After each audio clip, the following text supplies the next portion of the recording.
अब हम समास के मुख्य भेदों में से पहला भेद पढ़ेंगे, अव्ययी भाव समास। जैसा कि नाम से ही स्पष्ट है, अव्ययी भाव समास, जहाँ पर पहला पद अव्यय लगा हो। अव्यय वे शब्द होते हैं जिनके द्वारा किसी वाक्य में परिवर्तन आ जाता है। तो अव्यय यहाँ पर हम उपसर्ग के रूप में लेकर चलेंगे कि जिस भी वाक्य के आगे एक अव्यय लगा हो और उससे परिवर्तन आ जाता है। तो पहले परिभाषा देखते हैं। जिस समास का पहला पद प्रधान हो और वह अव्यय हो उसे अव्ययी भाव समास कहते हैं। जैसे यथामति, मति के अनुसार, आमरण, मृत्यु तक। इसमें यथा और आ अव्यय हैं। अब कुछ अन्य उदाहरण देखिए। आजीवन, जीवन भर। यथा सामर्थ्य, यथा का अर्थ होता है जैसे या के अनुसार, सामर्थ्य के अनुसार। यथाशक्ति, शक्ति के अनुसार। यथा विधि, विधि के अनुसार। यथाक्रम, क्रम के अनुसार। भर पेट, पेट भरकर। हर रोज़, रोज़ रोज़। तो अगर कई बार आपको आ जाए रोज़ रोज़ तो उसका विग्रह क्या होगा, उसका समासपद क्या होगा, हर रोज़। तो ये हैं कुछ उदाहरण। इसके अतिरिक्त देखिए, रातों रात, रात ही रात में।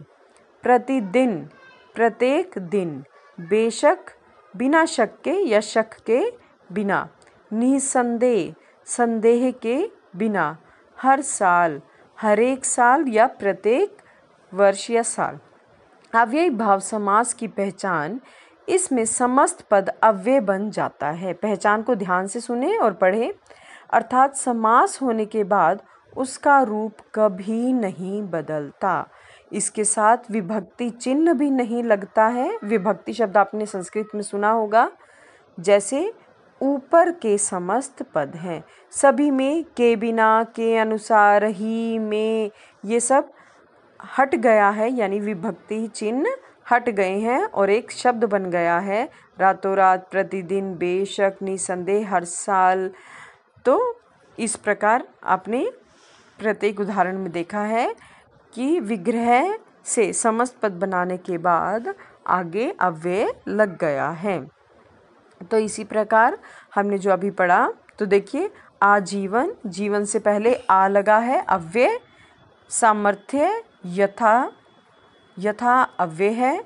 शक्ति शब्द है और उसके आगे यथा लगने से क्या बन गया, अव्ययी भाव समास। तो यथा अव्यय है। इसी प्रकार यथा विधि में यथा अव्यय है। यथा क्रम में यथा अव्यय है। भर पेट में भर अव्यय है। हर रोज़ में हर अव्यय है।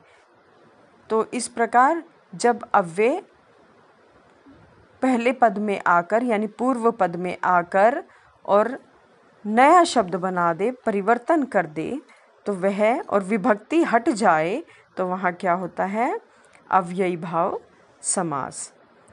एक बार परिभाषा फिर से देखते हैं। जिसमें समस्त पद अव्यय बन जाता है, अर्थात समास होने के बाद उसका रूप कभी नहीं बदलता।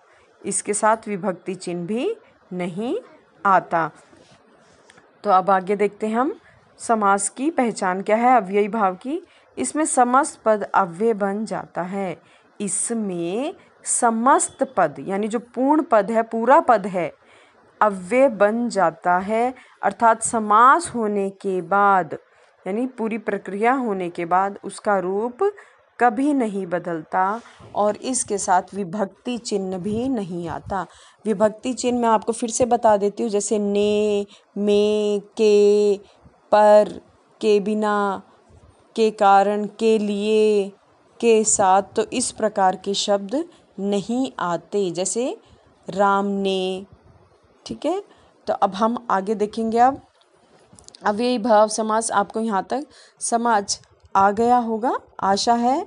तो आप हमेशा समास के जो नाम हैं उन्हें विशेष रूप से ध्यान रखें और उन्हीं नामों के अनुसार ही और उदाहरण देखकर ही आपको पता चल जाएगा कि यह कौन सा समास है।